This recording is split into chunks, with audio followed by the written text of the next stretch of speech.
Madam, গেটে একটা madam আইছে। হ্যাঁ, কইতাছে গাবরা সালের বান্ধবী।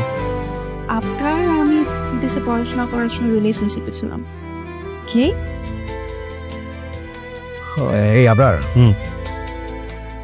আচ্ছা, তুই তো ইরাকে পছন্দ করতি, সেটার কি অবস্থা?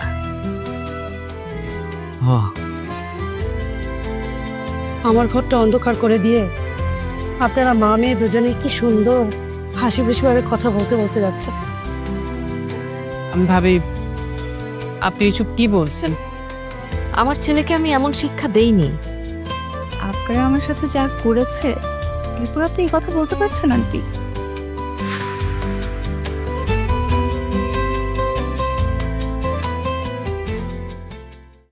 আচ্ছা, যাই হোক, এইসব মজা সাইডে রাখি। আমি মূলত এসেছি আমার বিয়ের কার্ড দেওয়ার জন্য।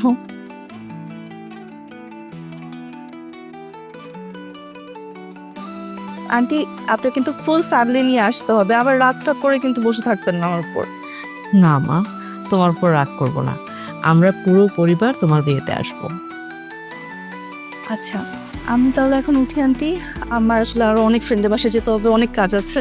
এই কি ব্যাপার, তুই না খেয়ে কোথায় যাবি?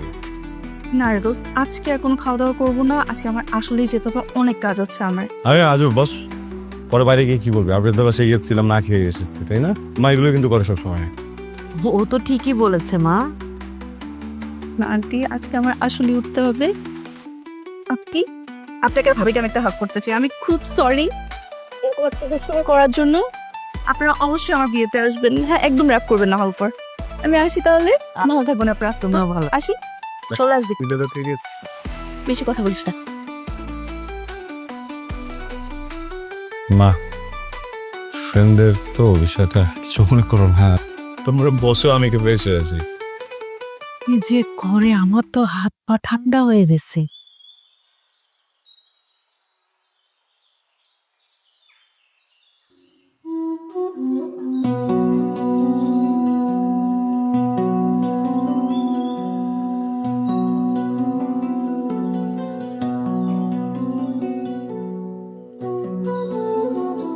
আপনি নাকি গতকাল ভোর রাতে বাসায় এসেছেন?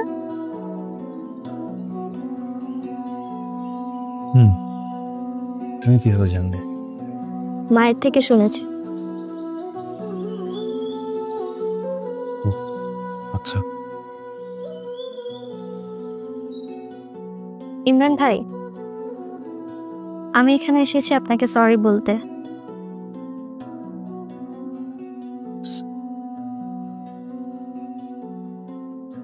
দেখেন ইমরান ভাই, আমার জন্য আপনি আপনার জীবনটা নষ্ট করবেন না, উল্টাপাল্টা কোনো কিছু করবেন না।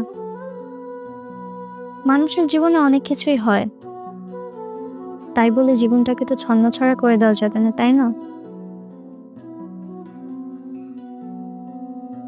গতকাল রাত্রে আমি বন্ধুর বাসায় গিয়েছিলাম।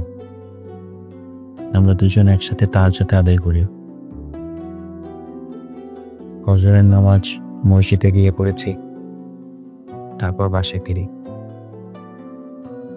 জানো লিমি, বাসায় ফেরার পর আমার কাছে মনে হয়েছে আমি আল্লাহর কাছ থেকে অনেক দূরে ছিলাম। তোমার থেকে পাওয়া কষ্ট আমাকে আল্লাহর নিকট নিয়ে যায়। এরপর আমি অনেক প্রশান্তি পাই।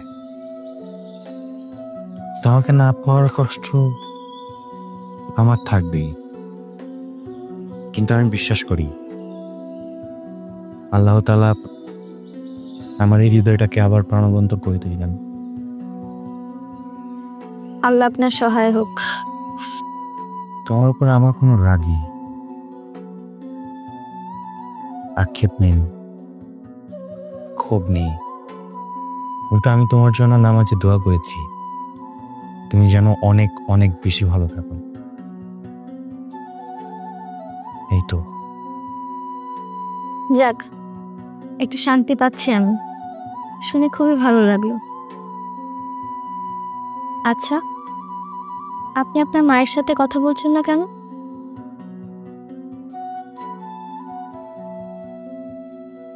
বলবো, বাসায় চিনবো। ইমরান ভাই,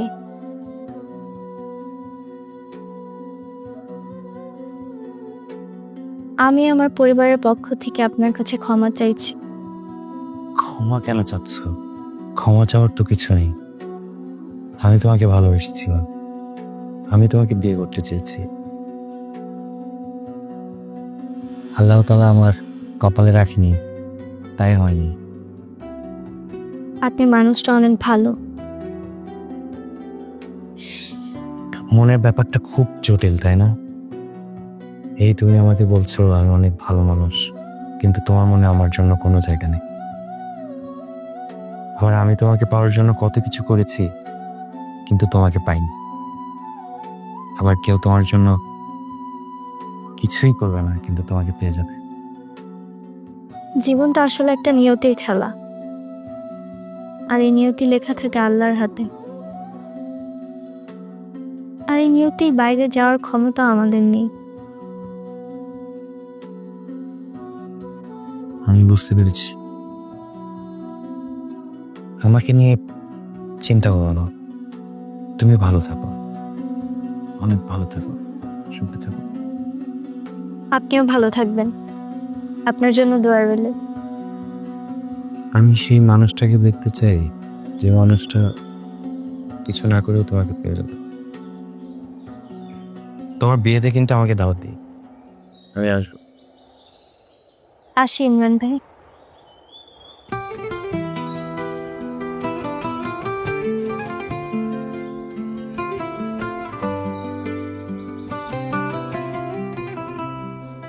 না বুঝে ভালোবাসার খেলায় নেমেছিলাম।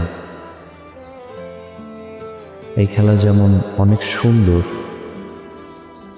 তেমন অনেক ভয়ঙ্কর।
শুনলাম আজকে নাকি তোমার বউ এসেছিল।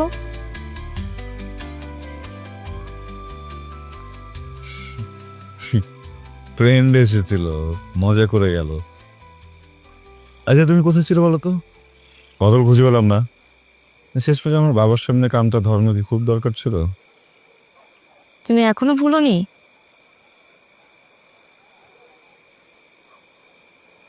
ও এখনই এই অবস্থা। আল্লাহ ভালো জানেন বিয়ের পরে কি হবে। বিয়ের পরে আমি থাকবো আমার শ্বশুর বাড়ি। আর সেই শ্বশুর বাড়ি সব বিষয়ে কোথায় যাবে? আমার বাবার কাছে। আমার শ্বশুর বাড়ির মানুষদের না আমি খুবই ভালোবাসবো, খুবই যত্নে রাখবো, আর ওরা আমাকে কখনো পেইন খেতে দিবে না। তুমি তোমার শ্বশুর বাড়ির মানুষের লাইফ হেল্প করবা। আমি আমার শ্বশুর বাড়ির লাইফ হেল্প করবো? আমার মনে হয় কি জানো, তুমি তোমার শ্বশুর বাড়ির লাইফ নরক বানিয়ে রাখবে। আমি আমার শ্বশুর বাড়ির প্রত্যেকটা মানুষকে অনেক যত্নে রাখবো, সম্মান দিয়ে রাখবো। আহারে, শ্বশুর বাড়ির প্রতি এখনই কত দরদ। আগে নিজের বাড়ির মানুষদের যত্ন করতে শেখো। Wait a second. তুমি বলতে যাচ্ছ আমি আমার ফ্যামিলি মানুষকে শান্তিতে থাকতে দিই না? অবশ্যই না, মোটেও না। মোটেও হ্যাঁ, মোটেও না। মোটেও না। মোটেও হ্যাঁ।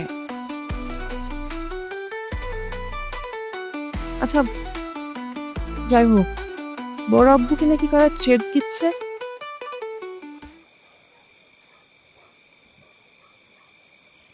শেড দিচ্ছে মানে? তুমি জানো না কিছু?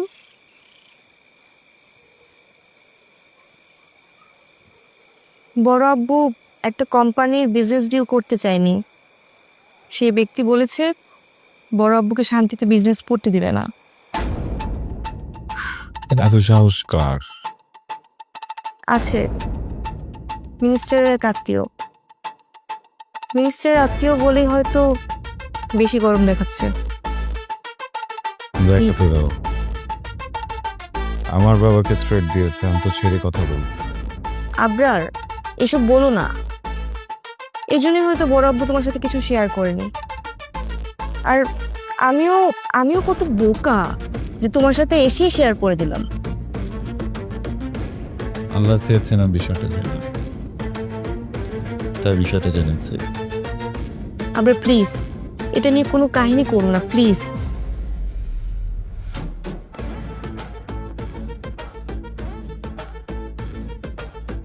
কাহিনী না, আমি এটা নিয়ে সিনেমা বানাব।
আপনি আমার বাবাকে কি বলেছেন? তোমার বাবাকে? ওসমান চৌধুরী। ও, ওই বুইরা তোমার বাবা? ওই বুইরা তোমার পাঠিয়েছে নাকি? জি না, আমার বাবা আমাকে পাঠাননি, নিজে থেকে আসলাম।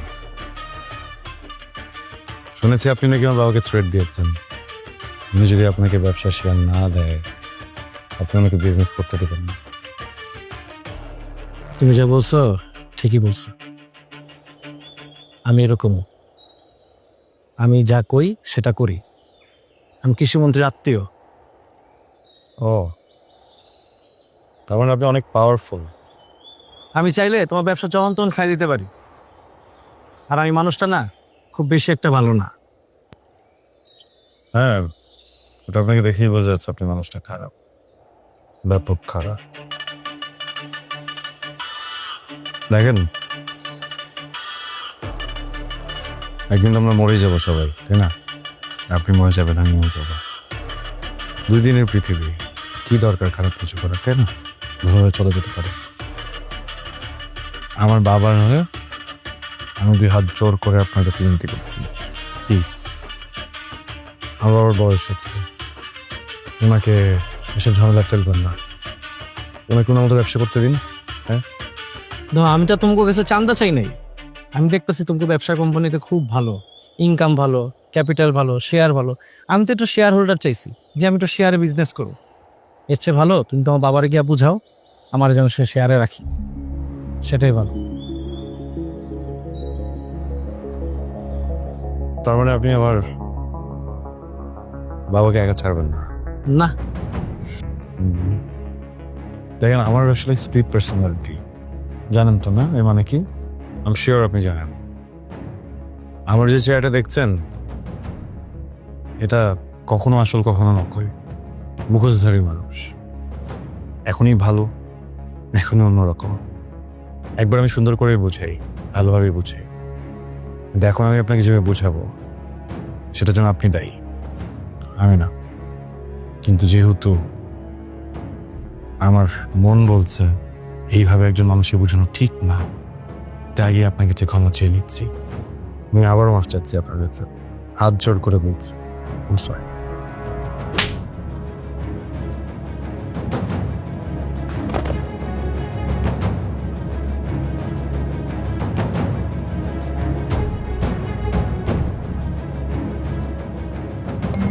ফোন বাজে, ফোনটা ধরেন।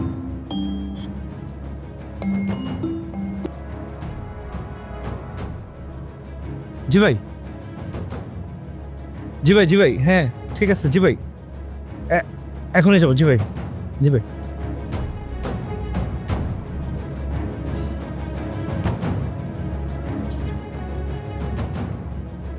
আমি এখনই গিয়ে ওসমান চৌধুরীর সাথে ক্ষমা চেয়ে নিচ্ছি। বের, আমি ড্রপ করবো? না না না না, আমার আত্মীয় পাঠাইছে, সে মন্ত্রীর আত্মীয় লাগে, কিন্তু ওনারা তো এখন স্বরাষ্ট্রমন্ত্রী ছাড়তেছে। মানে হচ্ছে কি, ওই বন্ধুর বাবা তো, ওনার ছেলে আবার আমার সাথে অ্যাব্রোডে একসাথে লেখাপড়া করেছে, ওইভাবেই আর কি ফোন দিয়েছে। এমনি আমি পাওয়ারফুল কেউ না। আমি এখনই গিয়ে ক্ষমা চেয়ে নিচ্ছি। আর আমি এটা কখনোই বুঝতে দিব না যে আপনি আমাকে কিছু করে পাঠিয়েছেন। পয়েন্ট। Thank you. আমি খুবই সরি। আপনি যদি আমার জন্য কষ্ট পেয়ে থাকেন, আমাকে মাফ করবেন। না না,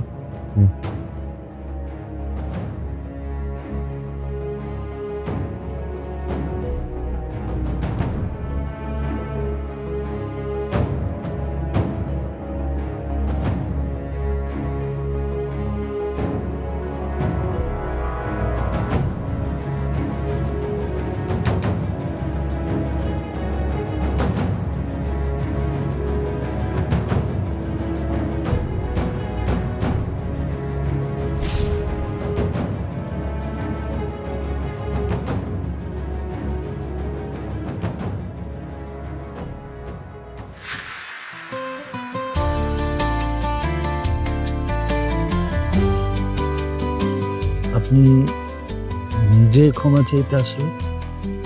ধরে নিন আমার সুবুদ্ধি হয়েছে। জীবন আর কয়দিনের, একদিন তো আমাদের সবাইকে মারা যেতে হবে। যতদিন দুনিয়াতে বাঁচবো যেন এইভাবে চলতে পারি।